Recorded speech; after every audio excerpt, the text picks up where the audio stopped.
everyone, and welcome to On the Hook. I'm Dave Sloan, and today's show we're going to take out some Daiwa gear. We're going to put it to the test on some bluefin tuna. I'm going to show you some things to do. We're just putting that like that and letting them swim. We're going to show you some things definitely not to do. And then we're also going to take out a female fisher woman. This is probably a big fish, and this probably is not going to be like a straight bass fight. Lauren Santini, she's going to get hooked up to a nice bluefin tuna. I'm going to show you that it's not all the time about just brute strength. I got a little bit of color, but sometimes it's about hard work and technique. So stay hooked. Let's go get them. Got birds, got whales. It smells fishy. Should be getting a fish.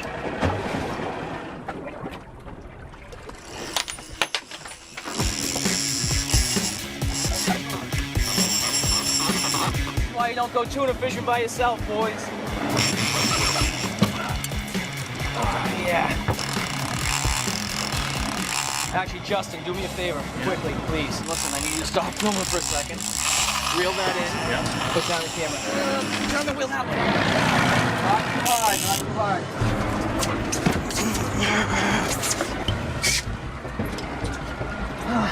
The only guy I got on the boat is my cameraman, and now he's able to get me piece by piece the equipment that I need to get this fish. First, he gets me the gimbal belt. I'm able to put the base of the rod in there. Oh, that's a good bend.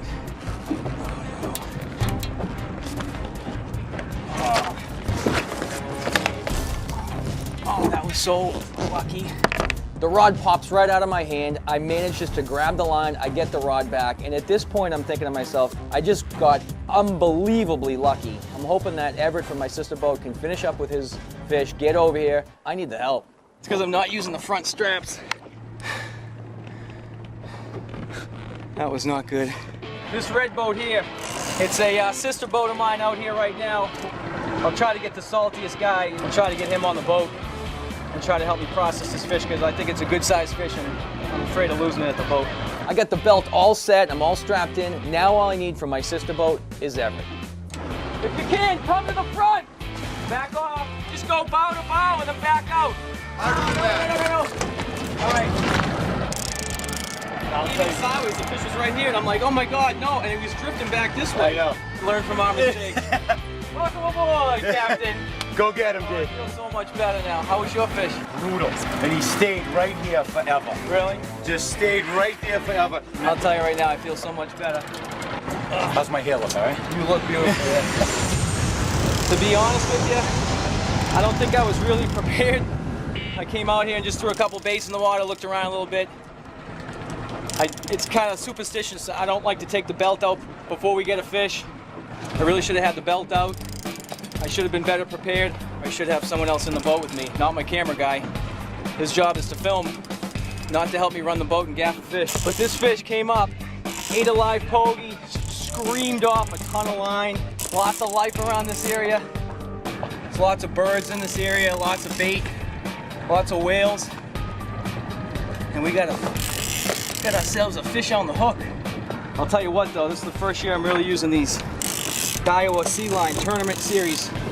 It's an SLT 50 wide. The drag on him is real good, real smooth. I mean, when he was peeling off that line, you could just tell it was set perfectly, so it's a good reel. Finally able to get it back under control. We'll see what's going on here. It was completely just crazy mayhem. You really want to have a couple of helpers, a couple of hands on deck. Here we go, he's gonna make a run right now. There you go. Still strong, man.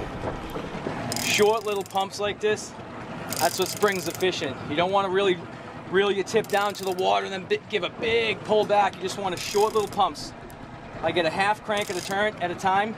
It just keeps his nose up in the air so he can't dig down and run. And that's really how you beat a fish. Like right now he's starting to come up just because I kept his nose up. Watch it because he's starting to go under. Oh, good fish.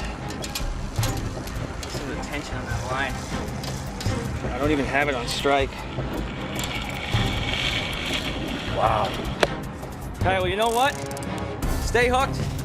When we come back, we're gonna hopefully process this fish and show it to you. Oh, he's under the boat, he's under the boat. Backwards that way. No, the other way. Turn the wheels the other way. Keep going. There you go. Oh, I got color. I got color. This is probably a big fish, and this probably is not going to be like a straight bass fight. I got you. Don't worry about that. I'm still here. This fish has never really let me reel on him. Yeah. You know what I mean? He's always been taken. I can never really stop and reel on him. It's hugely important to have this. Because I didn't have the back strap with the straps going to the reel, I literally dropped the rod because a fish made a run. I grabbed the line and was able to grab the rod. It's so true about this fishery is that you got to come out here and you have to be prepared. You'll notice that there's always a bend in my rod. You always want to keep a bend in that rod. That means you're keeping tension on the fish and you're keeping pressure on the hook that's in the fish's mouth. Before I go forward, I start my reel and then I reel down to the fish. And again, I'm only getting probably half a crank, maybe 3/4 of a crank at a time. Unless the fish is coming towards you and you can feel that slack, then you want to reel real fast. If I was to give this fish any slack at all, he's probably going to shake his head and shake the hook. If that's the mouth, that hook goes in. The more pressure and the longer the fight, that hook moves around and the bigger the hole gets. You give that any slack, it's going to pop out. Here we go again, he's right here. He's going under, so back and go the other way. Backwards that way. No, the other way. Turn the wheels the other way. Keep going, keep going, keep going.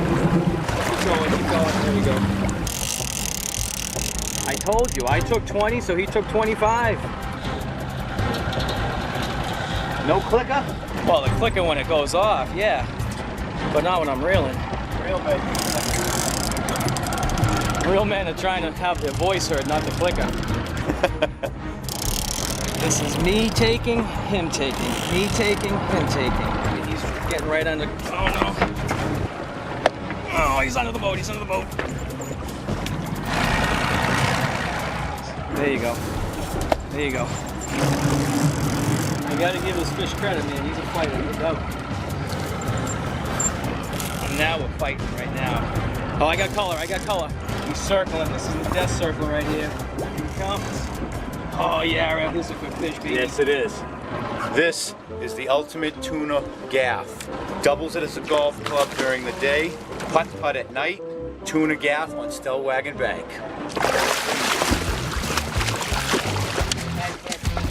Yes. Ah. One, two, three.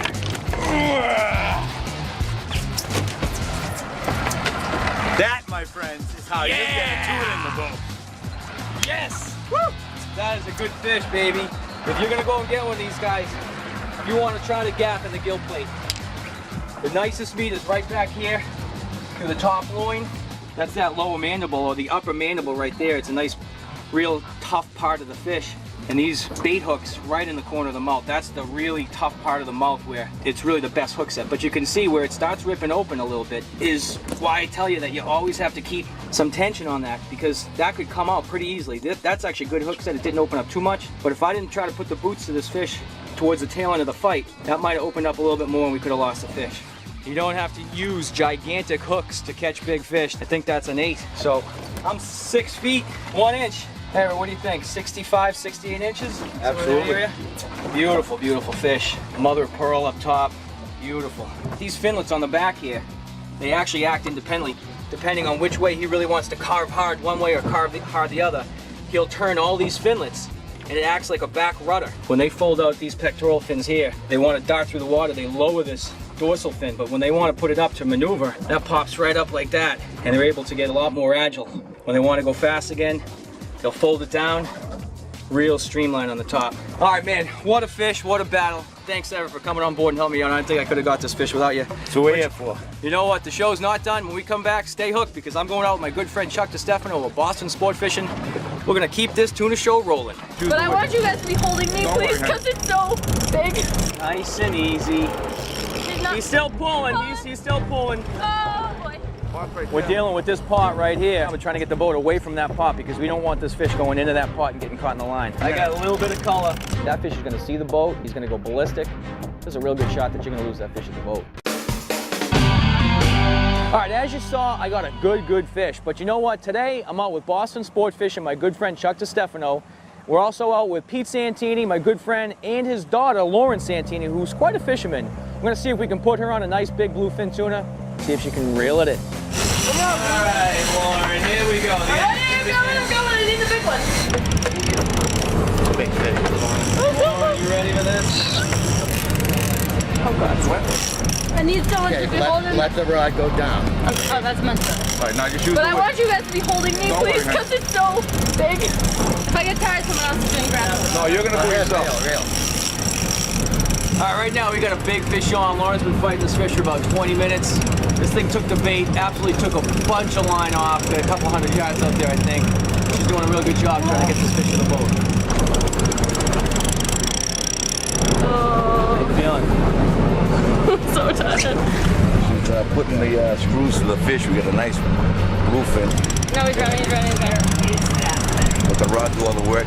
Take little short pumps. She'll get it in a few minutes. She's doing great.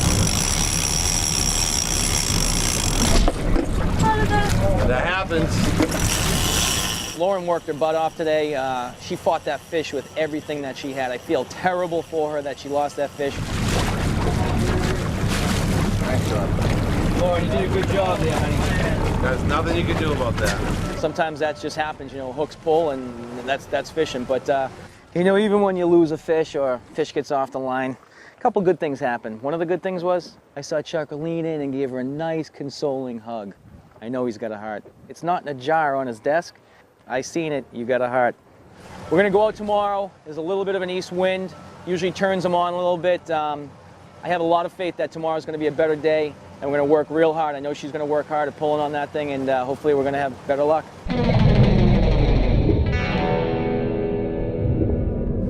That's a pogie right there. All we're doing with these, it's just a simple setup. It's a 130-pound leader, crimped on both ends, little chafing gear on one side, goes to a middle swivel to your main line. We're just putting that like that and letting them swim. That's all you need. Small hooks, bring big fish sometimes.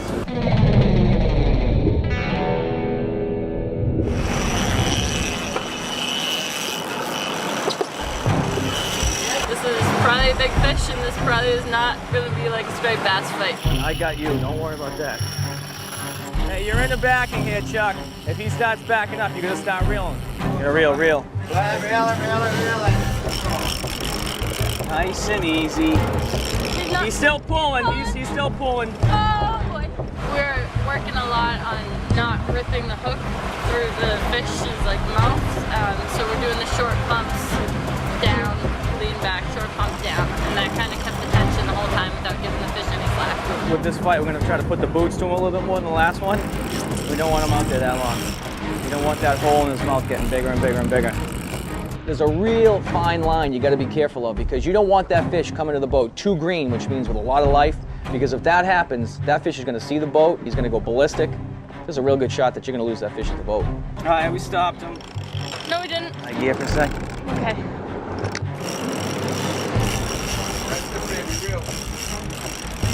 David, I'm going to walk her out crumpets. Let her keep it tight. We're tight. You gotta keep this line because we're gonna move the boat forward because he doesn't want to get hung up in that. Just Reel. It's gonna start. Now you get line because we're gaining on it. You're good. Slow. Drop, tip, reel. Good. Face the fish a little bit. Look where he's going. He's kind of angling that way. There you go. He's going to go straight down first. All right. It's Pete's daughter here, Lauren Santini. Keep it away from the boat. Oh God, I'm trying. What do I do? No, it's all right. Turn that way. Push it along. There you go. There you go. We knew he was going to do that.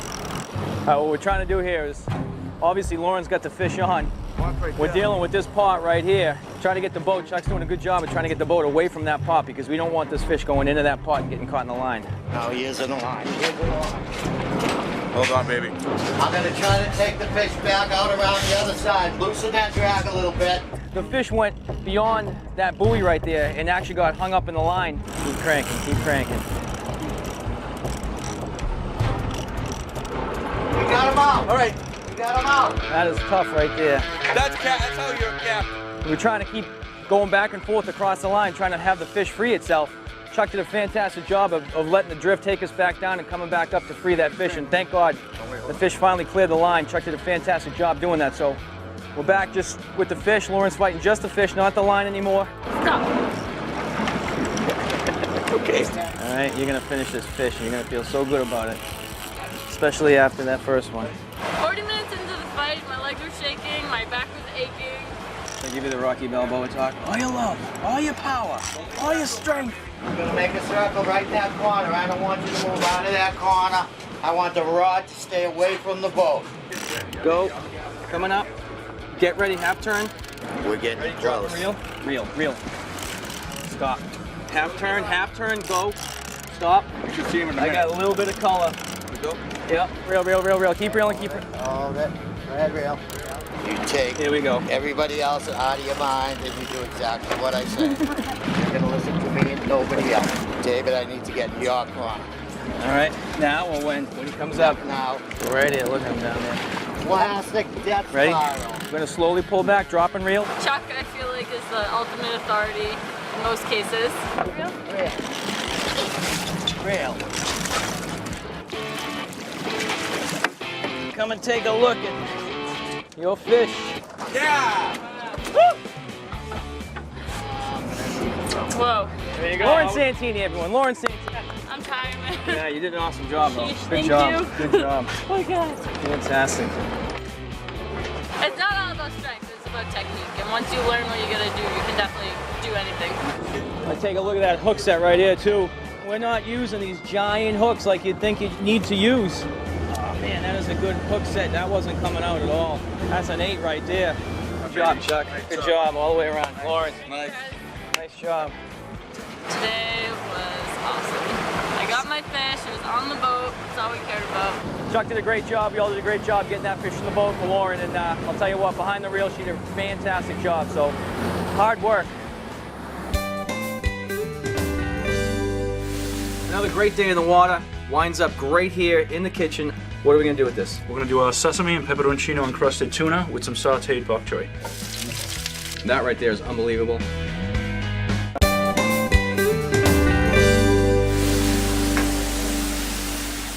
Another great day in the water. Winds up great here in the kitchen. I am here with Joe Lettieri. Joe, welcome to the show. Thanks for having me, David. You run Simplicity Chef, which I do, is, yes. it's not like really a restaurant, but it's more of a, you come to people's homes. Go into people's home. We don't do catering. Everything is cooked to order. Okay. We arrive about 2 hours before and provide 7, 9, and 20 course dinners. Okay. Well, I get you here today, and we have a beautiful piece of tuna that I got today.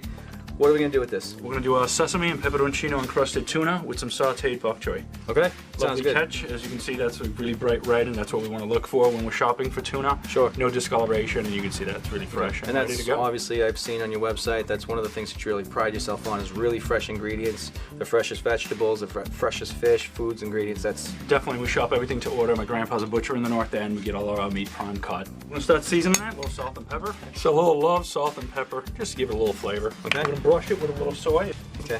Now, do you cut that a certain way? I mean, across the grain. is Right, better? just across the grain, make it a little bit firmer so it doesn't fall apart for you.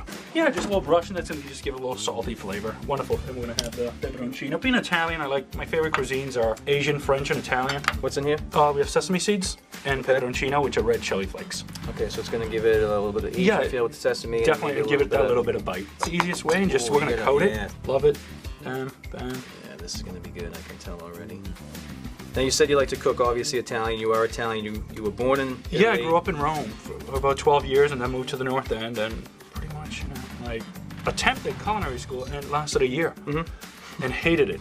Really? Yeah, and Why? then I got an English degree. I wanted to play college basketball. Really? Yeah. I mean, you're not that totally a point guard, I hope, right? No, I can come off a pick and just drink Come on. jumpers. Remember Really? that? Wow. All right. I like that. You still play it all?